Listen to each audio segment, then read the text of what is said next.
Hello and welcome back to our glass cannon playthrough, and we now have our army back. Oh yeah, it's taken me a little bit longer than I anticipated to get here, but it's now back. We now have a pretty, I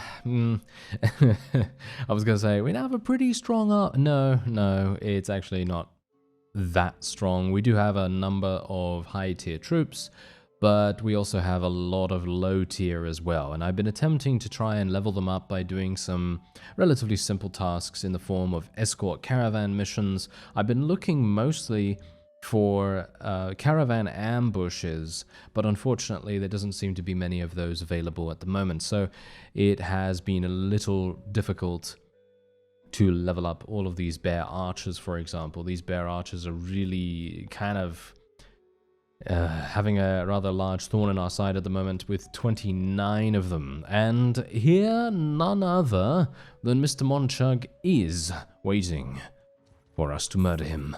And hopefully we will be able to without him getting any assistance from people. Oh no, he's going to get some assistance because he's way too fast. Why is he so fast? What? I mean, I know he has all cavalry, but still. I feel like the speed of the Crusade is very... yes, very interesting. Now, here's the thing. I have remained a mercenary of the Southern Empire for quite some time, and there's a reason for that too, because generally I have found that even defeating bandits and various other units around the land apparently contributes to your overall mercenary, well, should we say wages. And I was quite surprised to actually find that out, or at least it seems to be that way. I'm not entirely sure if it is, but it seems to be. Anyway, we're actually going to be going in, oh no, versus these guys. I literally do not want to do this. I really do not, but it is going to be a difficult fight, and I think that's kind of what this series is all about, you know, actually putting ourselves into situations where we could potentially lose, because let's face it, it gets a little bit monotonous if we know exactly what's going to happen every single time we enter the battlefield. So here we go. Now, I know a number of people have told me, hey, you need to stretch out your archer line, and that's exactly what I'm going to do here. So you can see here I can stretch out my archer line into a single file if I want, or I can stretch them into a shall we say 2 rows, and I'm not entirely sure what to go for here. I think we're probably just going to go for the single line for the moment, and as you can see, boom, there you go, that's that done. Let me put them into a loose formation as well, and there we have it. Nice, look at that. They're all together, they're all ready to absolutely bombard the opponent and hopefully destroy them. I mean, really, hopefully destroy them before they even get to us.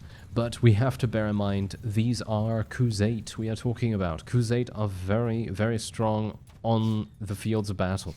They have just so much mobility. It's going to be very painful for us. Let's see if we can do something here.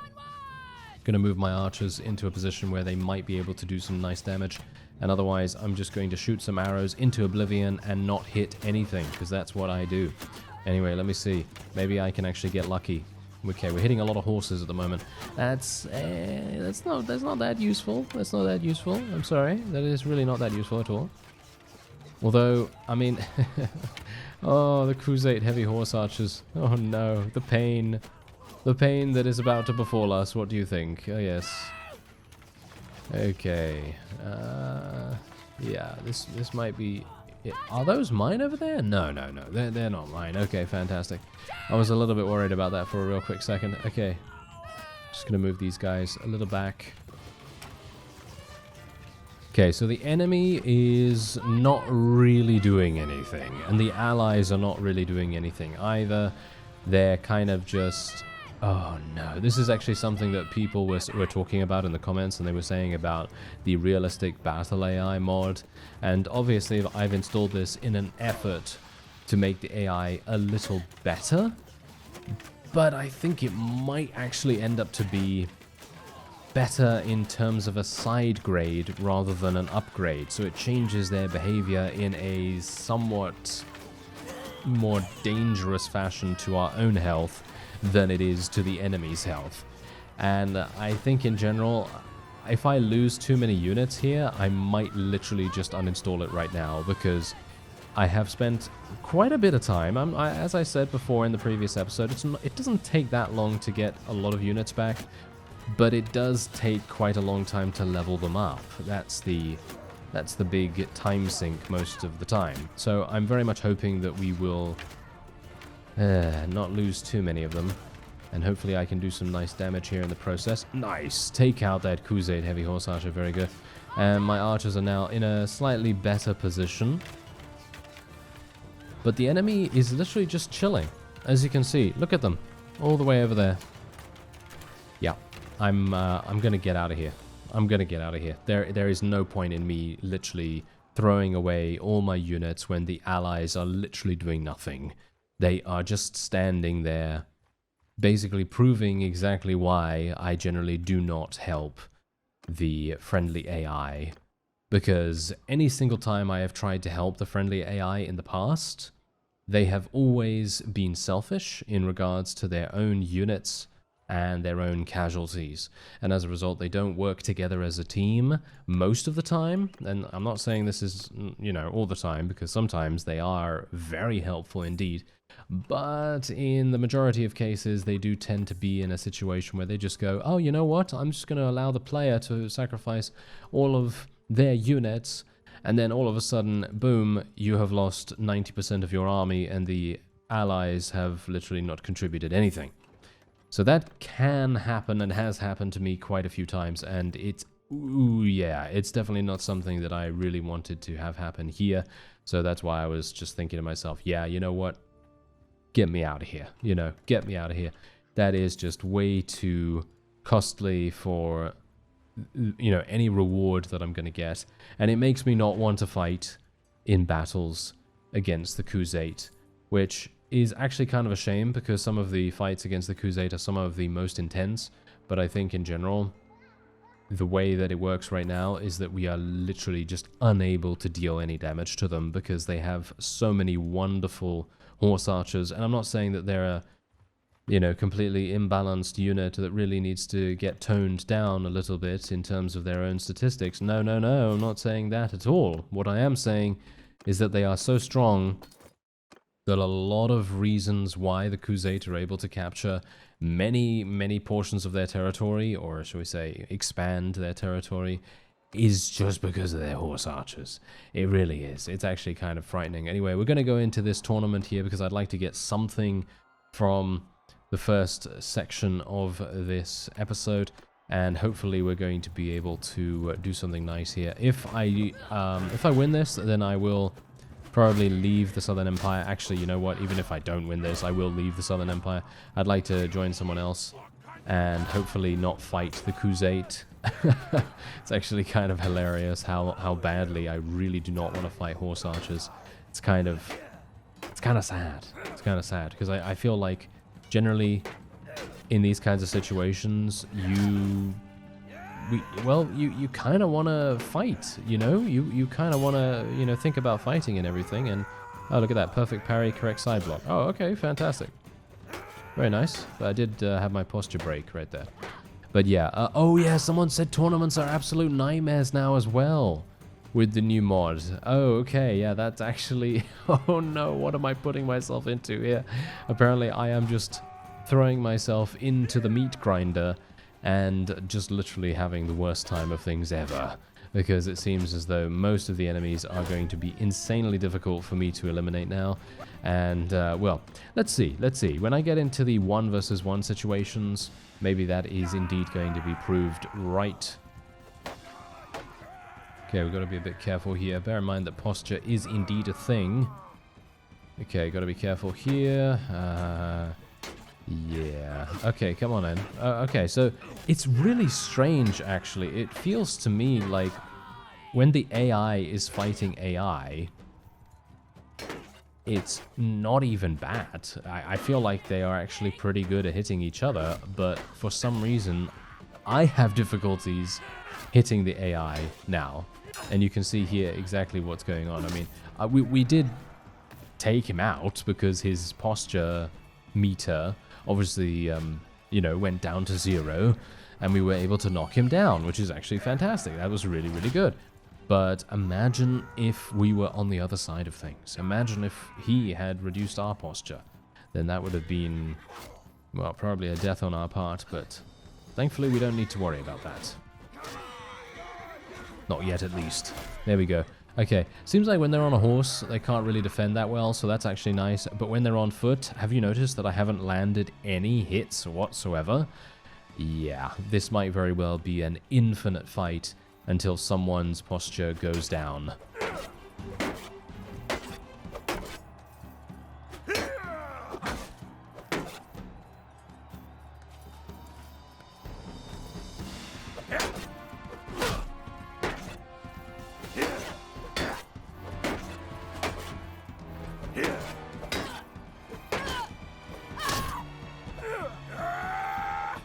What?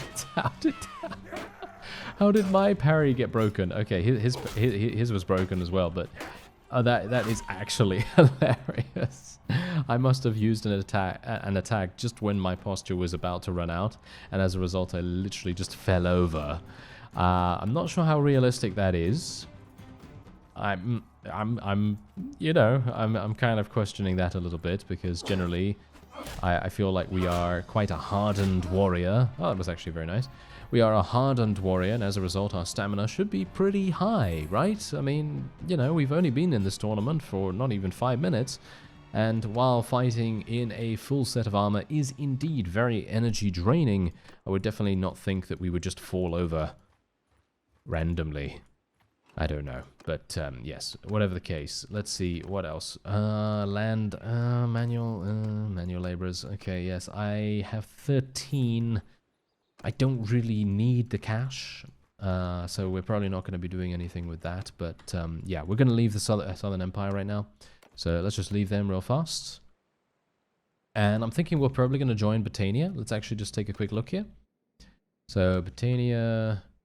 who are you at war against? They're at war against the Western Empire. Okay, that seems pretty decent to me. So we're going to go and speak to Caladog right now.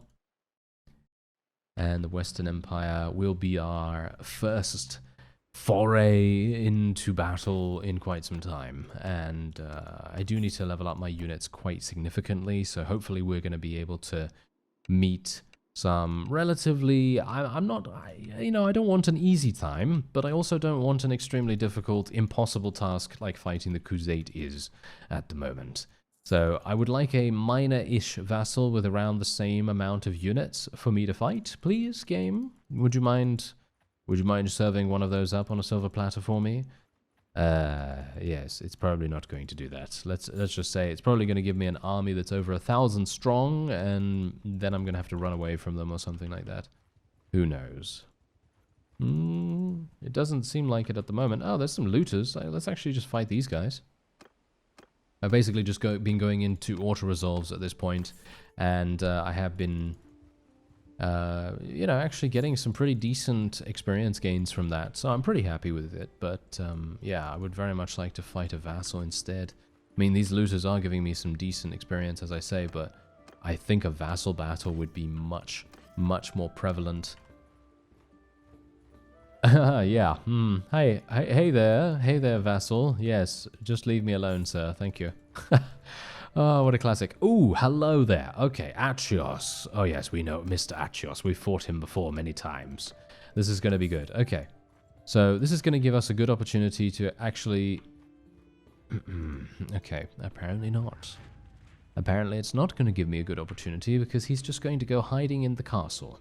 But thankfully he did come out moments later, and we now have the opportunity to ambush him and take him on. Okay, great. Okay, so yes, as I said before, this is going to give us a nice opportunity to test how our forces do against an opponent that doesn't have an overwhelming amount of horse archers. And hopefully it's going to work out quite nicely for us. Okay, so let me see here. Can I stretch these out? Yeah, there we go. I can stretch them out a little bit right there. And let's get them into a nice loose formation too. And the enemy is very far away, as you can quite clearly tell. So, thankfully, because I don't have any allies in this battle, I should have a pretty easy time of sorting out formations and everything. These guys also have horse archers, Why? Why? Oh no. Yeah, so, oh yes, a number of people have said, considering the addition of the Realistic Battle AI mod, that you have suggested that I add some additional units to my custom unit tree.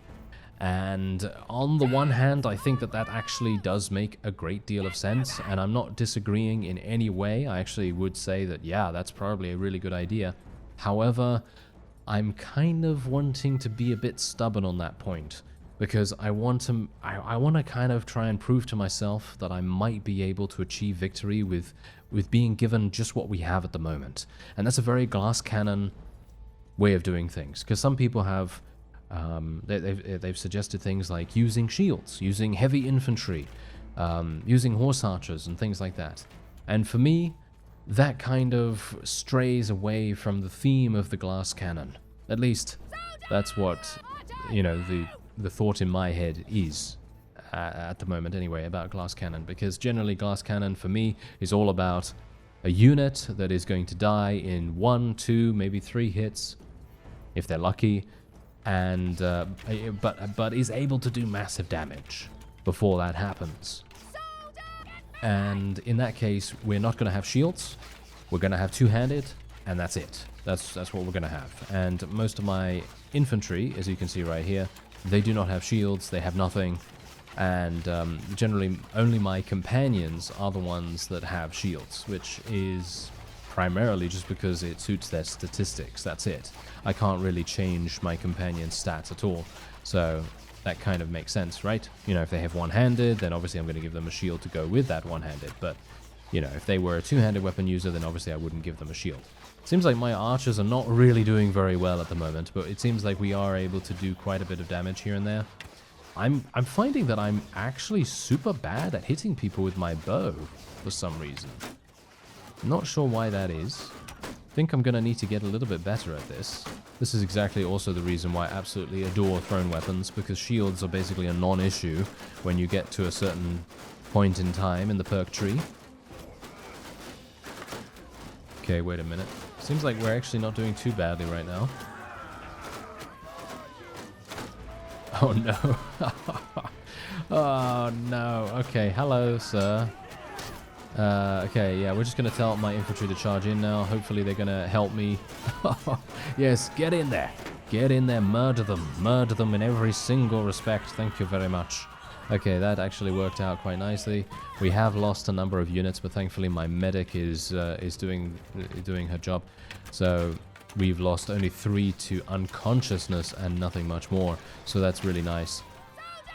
Someone also mentioned that I should probably tell my archers to charge in against horse archers. Now, the main reason why I don't tend to charge my archers is not because I'm afraid that they're going to get into melee, because generally I feel like my archers could probably handle themselves in melee for a little bit of time at the very least, even though their armor is very, very limited.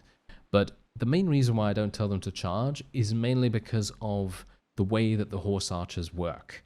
I wanted to try and give my archers the best possible vantage point that I could, and I felt as though that was remaining on top of a large height advantage, like a hill or a small mountain, and just giving them that opportunity, pretty much. And if they were unable to hit the opponent, even in that situation, then I'm pretty sure they're not going to really be able to do anything at that point, which is kind of, yeah, a little bit sad, but that was my plan, and that was the reason why I didn't want them to go charging against the horse archers, because they're just going to continue going around and around and around, and it's going to be a bloodbath, an absolute bloodbath in that case. So, yeah, I don't know. Maybe I'll try it next time, and we'll see whether it actually does do something a little better, because I'm willing to try anything against those blasted horse archers.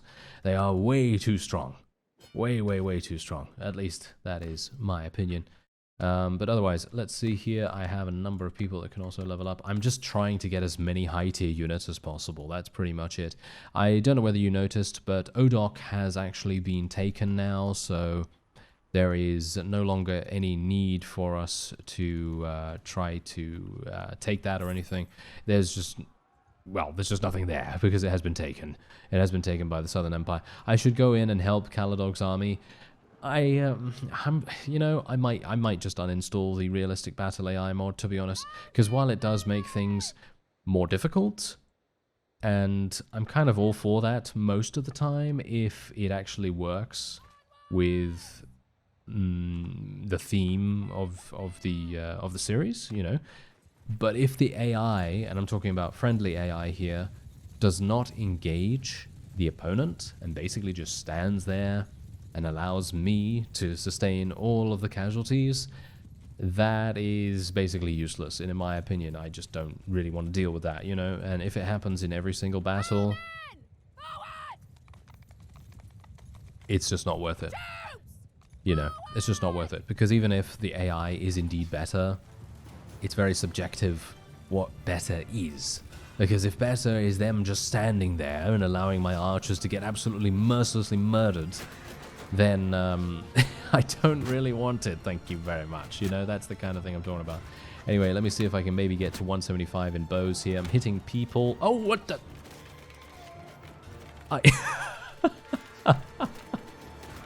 Okay, that's actually one of the first times I've seen the jetpack horse.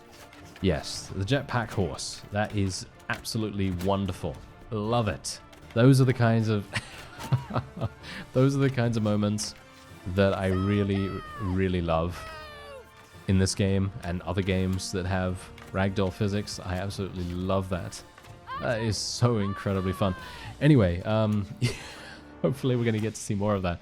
But that was amazing because that's also a horse archer that had that happen to them. What is why are they... Why are my units shooting over there? They... okay, hold fire. Are you serious right now? I don't even know. I don't even know what those guys were doing. Why were they shooting at some random point in the distance, not really doing anything? They're just shooting at those guys over there and basically accomplishing nothing at all.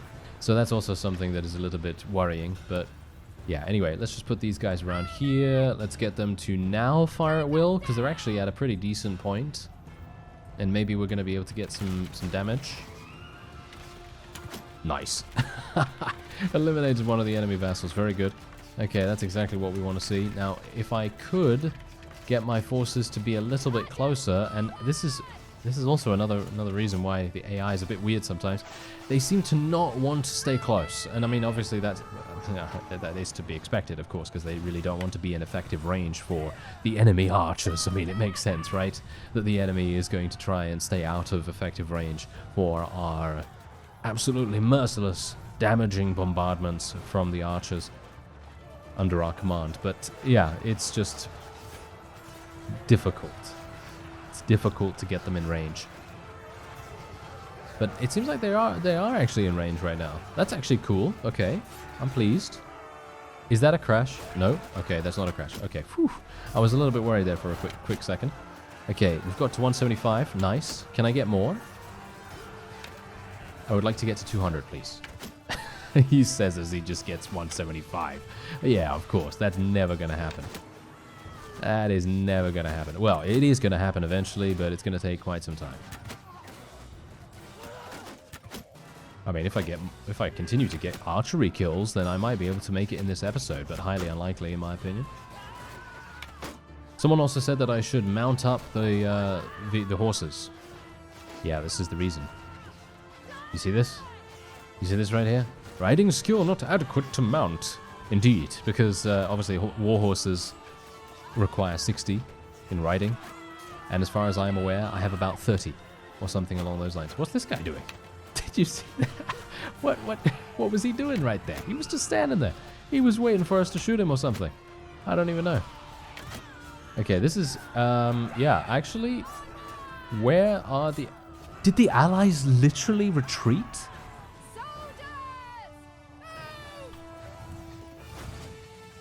Now I'm actually wondering. Now I'm actually wondering whether they baited us. Did they bait us into literally running in there and dying and getting all my units killed? I'm actually unsure at this point. Because it seems to me like the enemy was starting to overwhelm us and the allies... Oh, no, maybe their reinforcements were just starting to come in. I'm actually not entirely sure what happened to them, but It must have been a case of reinforcements, possibly. I don't want to think that the Allies left us high and dry, because they would never do that, would they? They've never done that ever before. Only a few thousand times. Murder him. Ah, this is going to be difficult. Oh, especially with this two-handed weapon proficiency, let's just say that. It's going to be very difficult for me to get anywhere with this guy.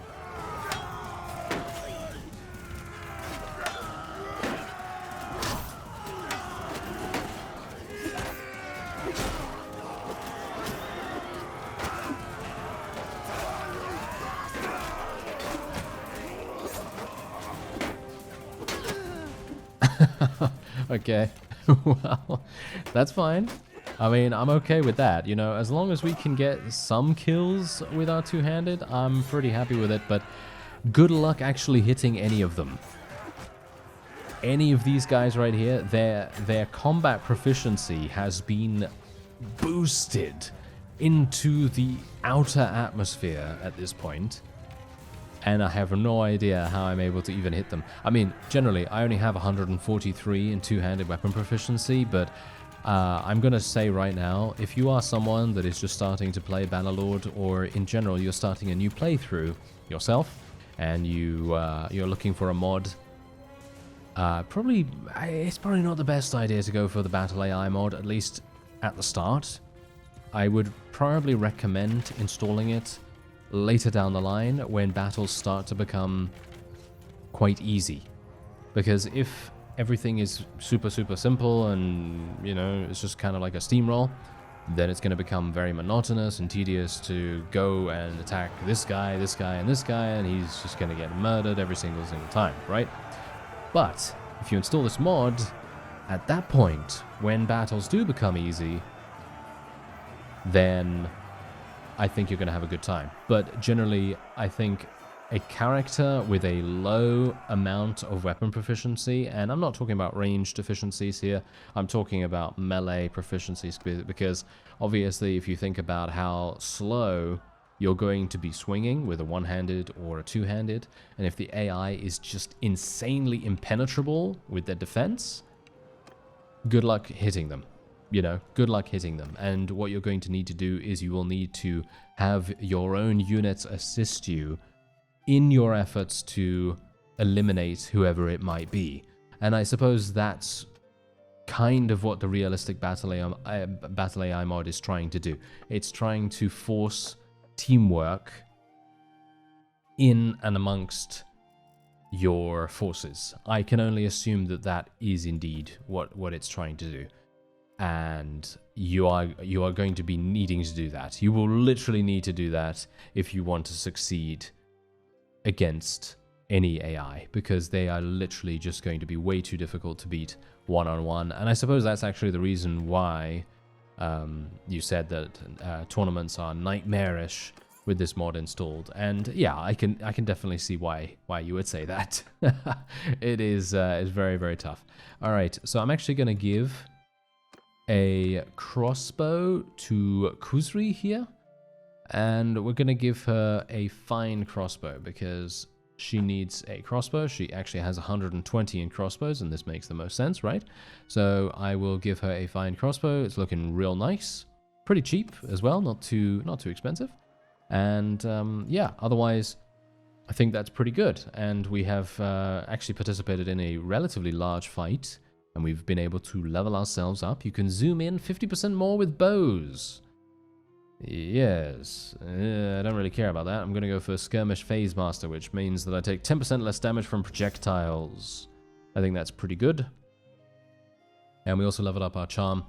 When voting for a proposal you support fails, recover 100% of the influence spent. That can actually be very useful, but I'm actually not going to take that. I will probably be taking...